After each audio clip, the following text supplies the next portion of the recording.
कुरुक्षेत्र के शाहाबाद उपमंडल सदस्यता अभियान की निगरानी करने पहुंचे भाजपा प्रदेश अध्यक्ष मोहनलाल बडोली बोले 50 लाख सदस्य बनाने का लक्ष्य, अब तक 18 लाख सदस्य बने। राज्यसभा सीट पर फैसला केंद्रीय नेतृत्व करेगा। बडोली ने कांग्रेस पर कसा तंज, कहा कांग्रेस फोबियाग्रस्त व चुनाव के बाद सदमे बेहोशी की हालत में कहा सरकार को जरूरत है एक हेलीकॉप्टर और ले ले। कुरुक्षेत्र के शाहाबाद उपमंडल सदस्यता अभियान की निगरानी करने पहुंचे भाजपा प्रदेश अध्यक्ष मोहनलाल बडोली बोले 50 लाख सदस्य बनाने का लक्ष्य, अब तक 18 लाख सदस्य बने। उन्होंने कहा कि 3 दिसंबर तक इस लक्ष्य को पूरा कर लिया जाएगा। प्रत्येक विधानसभा में 50,000 कार्यकर्ता बनाने का लक्ष्य रखा गया है, जबकि बड़ी विधानसभा में ये लक्ष्य 1 लाख है। उन्होंने कहा कि राज्यसभा सीट पर फैसला केंद्रीय नेतृत्व करेगा कि किसे प्रत्याशी बनाना है। बडोली ने कांग्रेस पर कसा तंज, कहा कांग्रेस फोबियाग्रस्त व चुनाव के बाद सदमे बेहोशी की हालत में। जब कांग्रेस हिमाचल में चुनाव जीत जाती है तो वहां ईवीएम सही होते हैं, लेकिन जहां हारती है वहां ईवीएम पर ठीकरा फोड़ा जाता है। उन्होंने कहा कि भूपेंद्र हुड्डा परिणाम आने से पहले मुख्यमंत्री बन गए थे और नई गाड़ी में शपथ लेने जाने का सपना ले रहे थे। इसमें कुछ अधिकारी भी उनके साथ दे रहे थे। हुड्डा का ये सपना तो टूट गया, उन अधिकारियों को भी दुरुस्त किया जाएगा। उन्होंने कहा कि लोग भी कांग्रेस को वोट देकर पछता रहे। बडोली ने कहा कि सरकार को जरूरत है तो एक हेलीकॉप्टर और ले ले। ये भारतीय जनता पार्टी का जो संगठन का पर्व है और 2024 के चुनाव के बाद हरियाणा में तीसरी बार भारतीय जनता पार्टी की स्पष्ट बहुमत की सरकार बनी और स्पष्ट बहुमत की सरकार बनने के बाद जो हमारा संगठन पर्व चला है, इसमें 50 लाख सदस्य भारतीय जनता पार्टी के नए बनाना, दोबारा से बनाना, सबको रिन्यू करते हुए बनाना। भारतीय जनता पार्टी के पहले 35 लाख के आसपास सदस्य थे, अब उन सबको भी दोबारा से बनाना है और 18 लाख सदस्य कल तक बने हैं और आने वाली 3 दिसंबर तक हम इस टारगेट को पूरा करेंगे और हरियाणा प्रदेश में मजबूत संगठन बनाते हुए लगातार हरियाणा में भारतीय जनता पार्टी की सरकार रहे, इस काम में हम सब लगे। राज्यसभा के लिए क्या कहेंगे? चुनाव होने वाले हैं, क्या रहेगा?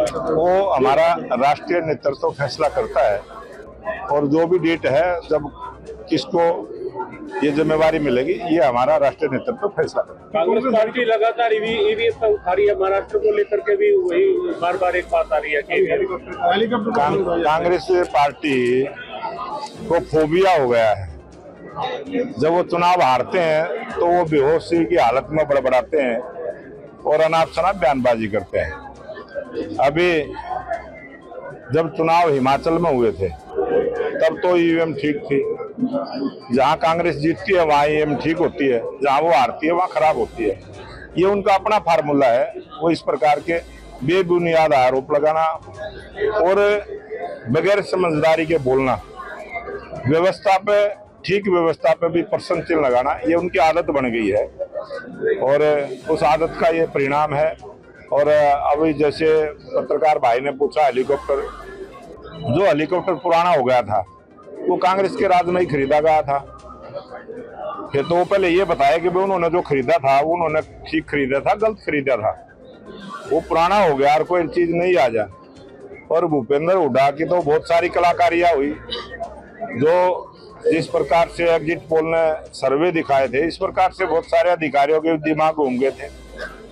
उन्होंने तो एक अधिकारी को नई गाड़ी बुक करवा दी थी हुड्डा जी ने कह के, और वो अधिकारी भी उसके बहकावे में आ गया या उसके प्रभाव में आ गया, उसने बुक भी करवा दी। जब 8 तारीख को रिजल्ट आए और रिजल्ट आने के बाद 3 बजे 8 तारीख को ऑन रिकॉर्ड वो कैंसिल हुई, तो हुड्डा जी पहले तो ये बताओ है कि वो तो इस उम्मीद में था कि मैं मुख्यमंत्री बनूंगा और बनने के बाद भी पुरानी गाड़ी में बैठ कर ही जाऊंगा, नहीं मैं जाऊंगा।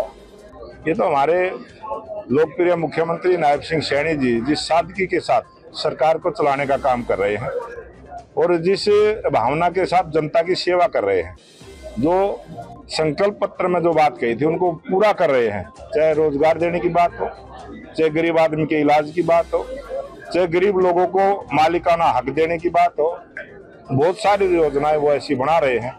उनको पता है गरीब का दर्द क्या होता है। हुड्डा जी ने गरीब की देखी नहीं है, हुड्डा जी ने गरीबी को समझा नहीं है। नायब सैनी जी ने तो गरीबी को जिया है। वो ऐसे परिवार से आए हैं, गरीब परिवार से आए हैं, उनको पता है गरीब की क्या जरूरतें हैं, और वो इस हरियाणा प्रदेश को 3 गुना गति के साथ विकास करना चाहते हैं। इसलिए मैं तो ये निवेदन करूंगा, एक हेलीकॉप्टर की और भी जरूरत हो और सरकार के पास बजट हो तो वो भी खरीद लेना चाहिए, और अपने बजट के अनुसार सरकार ने काम करना है। किसी कार्यकर्ता की बात नहीं, ये जितने भी जनता के काम हैं वो भारतीय जनता पार्टी के कार्यकर्ता की जिम्मेवारी है। भारतीय जनता पार्टी की सरकार है, उसकी जिम्मेवारी बनती है कि वो जनता के काम लेकर अधिकारियों के पास जाएंगे, और कोई भी अधिकारी उसमें कोताही बरतने का काम करेगा तो फिर उस अधिकारी को उस सीट पर रहना भी नहीं चाहिए, क्योंकि उसकी मानसिकता काम करने की नहीं है। तो जो जनता की बात को नहीं सुनेगा तो जनता के ऊपर उसको लादने का काम भी नहीं करेगा। आपने कहा कि कुछ अधिकारियों का भूत उतारा जाएगा, कुछ अधिकारी चिन्हित भी किए गए हैं क्या? कोई चिन्हित नहीं होता, काम से चिन्हित होता है। अगर कोई किसी अधिकारी का कोई किसी का फोबिया अगर उसके सिर पे है, कोई भूत प्रेत अगर उसके ऊपर है, तो उसको उतारने का काम सरकार का सरकार करेगी।